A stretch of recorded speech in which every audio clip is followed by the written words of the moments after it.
Guys, big boss show ನೋಡ್ತಾ ಇದೀರಲ್ಲ ಎಲ್ಲ, ಇವತ್ತು ಗಿಲ್ಲಿಯವ್ರ ಬಗ್ಗೆ ಮಾತಾಡೋಣ. ಈ ಸಲದ ಬಿಗ್ ಬಾಸ್ ಶೋ ನನಗೆ ಬಿಗ್ ಬಾಸ್ ಶೋ ಅಂತ ಅನ್ಸದ್ ಯಾವಾಗ ಗೊತ್ತಾ?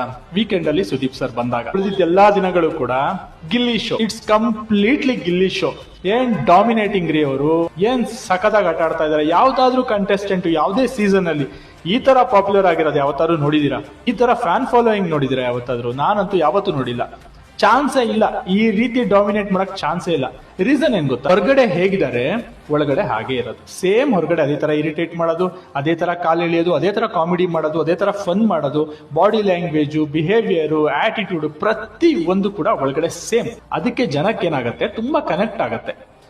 ಎವ್ರಿ ಡೇ ಒಂದೇ ತರ. ಸುದೀಪ್ ಸರ್ ಬಂದ್ ಏನಾದ್ರು ಹೇಳಿ, ಕ್ಯಾರೆಕ್ಟರ್ ಮಾತ್ರ ಬದಲಾಯಿಸ್ಕೊಳ್ಳಲ್ಲ. ಎಷ್ಟೇ ಕ್ರಿಟಿಸೈಸ್ ಮಾಡ್ಲಿ, ಎಷ್ಟೇ ನಾಮಿನೇಟ್ ಮಾಡ್ಲಿ, ಏನೇ ಕಿರಿಕಿರಿಗಳು ಮಾಡ್ಲಿ, ವ್ಯಕ್ತಿ ತಾನು ಹೇಗಿದ್ದಾರೆ ಹಾಗೇ ಇದ್ದಾರೆ. ವ್ಯಕ್ತಿತ್ವನ ಎಲ್ಲೂ ಕೂಡ ಚೇಂಜ್ ಮಾಡ್ಕೊಳ್ಳಿಲ್ಲ. ಅದಕ್ಕೋಸ್ಕರ ಜನಕ್ಕೆ ಸಿಕ್ಕಾಪಟ್ಟೆ ಇಷ್ಟ ಆಗ್ತಾರೆ. ಆಮೇಲೆ sense of humour, body language ಆಗಿರ್ಬೋದು, ಆ ಪ್ರೆಸೆನ್ಸ್ ಎವ್ರಿ ಡೇ. ಯಾವುದೇ ಕ್ಲಿಪ್ಸ್ ನೋಡಿ, ಯಾವುದೇ ಪ್ರೋಮೋ ನೋಡಿ, ಯಾವುದೇ ವಿಡಿಯೋ ನೋಡಿ, ಅವರೇ ಕಾಣಿಸ್ತಾ ಇರ್ತಾರೆ. 90% ಅವರೇ ಡಾಮಿನೇಟ್ ಮಾಡ್ತಾ ಇರ್ತಾರೆ. ಒಂಥರ ಗಲಗಲ ಗಲಗಲ ಅಂತಿರುತ್ತೆ ಇಡೀ ಮನೆ ಅವರಿದ್ರೆ. ಅವ್ರು ಅಕಸ್ಮಾತ್ ಈ ಸೀಸನ್ ಅಲ್ಲಿ ಇರ್ಲಿಲ್ಲ ಅಂದಿದ್ರೆ ಶೋರ್ ಹೇಳ್ತೀನಿ, ಈ ಸೀಸನ್ ಫ್ಲಾಪ್ ಆಗಿರೋದು. ಈ ಸಕ್ಸಸ್ ಅಂತೂ ಖಂಡಿತ ಸಿಗ್ತಾ ಇರಲಿಲ್ಲ. ಈ ಸಕ್ಸಸ್ಸಿಗೆ 90% ಅವರೇ ಕಾರಣ. ಬೇರೆ ಕಂಟೆಸ್ಟೆಂಟ್ಗಳು ತಪ್ಪು ಅಂತ ನಾ ಹೇಳ್ತಾ ಇಲ್ಲ, ಅವರು ಆಕ್ಟಿವ್ ಇಲ್ಲ ಅಂತ ಹೇಳ್ತಿಲ್ಲ, ಅವರು ಡಿಸರ್ವ್ ಇಲ್ಲ ಅಂತ ನಾ ಹೇಳ್ತಿಲ್ಲ. ನಿಮಗೆ ಅವರೆಲ್ಲ ಫೇವ್ರೇಟ್ ಆಗಿರ್ಬೋದು. ಬಟ್ ನಾನು ಹೇಳೋದು, ಬೇರೆ ಎಲ್ಲ ಕಂಟೆಸ್ಟೆಂಟ್ಗಳಿಗೆ ಕಂಪೇರ್ ಮಾಡಿದ್ರೆ ಗಿಲ್ಲಿಯವರು ಒಂದು 4 ಹೆಜ್ಜೆ ಮುಂದಿದ್ದಾರೆ. ಅದನ್ನ ಒಪ್ಕೊಳ್ಳೋದು ಬಿಡೋದು ಅಂತ ಪ್ರಶ್ನೆ ಇಲ್ಲ. ಬಟ್ ಎಲ್ರಿಗೂ ಕೂಡ ಅದು ಗೊತ್ತಿರೋ ವಿಷಯನೇ. ನೀವು ಗಿಲ್ಲಿಯವ್ರನ್ನ ಇಷ್ಟಪಡದೆ ಇರ್ಬೋದು, ಇಗ್ನೋರ್ ಮಾಡೋದಕ್ಕೆ ಚಾನ್ಸೇ ಇಲ್ಲ, ಆಯ್ತಾ? ಅವ್ರು ಇಲ್ಲದೆ ಈ ಶೋ ಇಲ್ಲವೇ ಇಲ್ಲ. ಇಡೀ ಶೋನ ಒಂಥರ ತಿಂದಾಕ್ಬಿಟ್ಟಿದ್ದಾರೆ ಅಂತ ಹೇಳ್ಬೋದು. ಆಮೇಲೆ ವೆರಿ ಜೆನ್ಯೂನ್, ಮೆಂಟಲಿ ಸಿಕ್ಕಾಪಟ್ಟೆ ಸ್ಟ್ರಾಂಗ್ ಮನುಷ್ಯ. ಯಾವುದೇ ಕಾರಣಕ್ಕೂ ಕೂಡ ಕುಗ್ಗಲ್ಲ, ಹಿಗ್ಗದೂ ಇಲ್ಲ. ಬ್ಯಾಲೆನ್ಸ್ಡ್ ಒಂಥರ.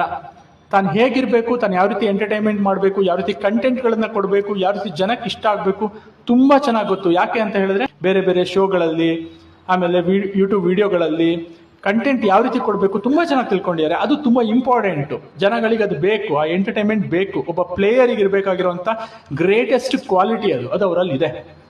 ಅವ್ರು ಗೆಲ್ಲಿ ಈ ಸೀಸನ್. ಪರ್ಸನಲಿ ನನಗೆ ಸಿಕ್ಕಾಪಟ್ಟೆ ಇಷ್ಟ ಅವರು ಗೆಲ್ಲಿ. ನಾನು ಶೋ ನೋಡೋದು ಕೂಡ ಅವರಿಗೋಸ್ಕರನೇ. ವೀಕೆಂಡ್ ಸುದೀಪ್ ಸರ್ಗೆ ಹೇಗೆ ನೋಡ್ತೀವೋ, ವೀಕ್ ಡೇಸ್ ಅಲ್ಲಿ ಗಿಲ್ಲಿ ಅವ್ರಿಗೆ ನೋಡೋದು.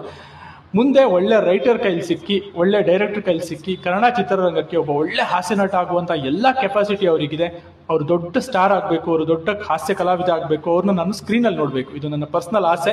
ನಿಮ್ಗೇನು ಅನ್ಸುತ್ತೆ? ನಿಮ್ಮ ಫೇವ್ರೇಟ್ ಯಾರು? ಕಮೆಂಟ್ ಮಾಡಿ. ಗಿಲ್ಲಿಯವ್ರ ಬಗ್ಗೆ ನಿಮ್ಗೇನು ಅನ್ಸುತ್ತೆ? ನಾನು ಹೇಳಿ ನಿಮ್ಗೇನು ಅನಿಸ್ತು ಅದನ್ನು ಕಮೆಂಟ್ ಮಾಡಿ. ಜಾಸ್ತಿ ಶೇರ್ ಮಾಡಬೇಕು ಈ ವಿಡಿಯೋನ. ನೀವು ಸಿಕ್ಕಾಪಟ್ಟೆ ಶೇರ್ ಮಾಡಬೇಕು. ಇದೇ ರೀತಿ ಹೆಚ್ಚಿನ ಕಂಟೆಂಟ್ಗಳಿಗಾಗಿ ನನ್ನ ಅಕೌಂಟನ್ನ ಫಾಲೋ ಮಾಡಿಕೊಂಡು ನನಗೆ ಸಪೋರ್ಟ್ ಮಾಡಿ. ನಗ್ತಾ ಇರಿ, ಖುಷಿಯಾಗಿ.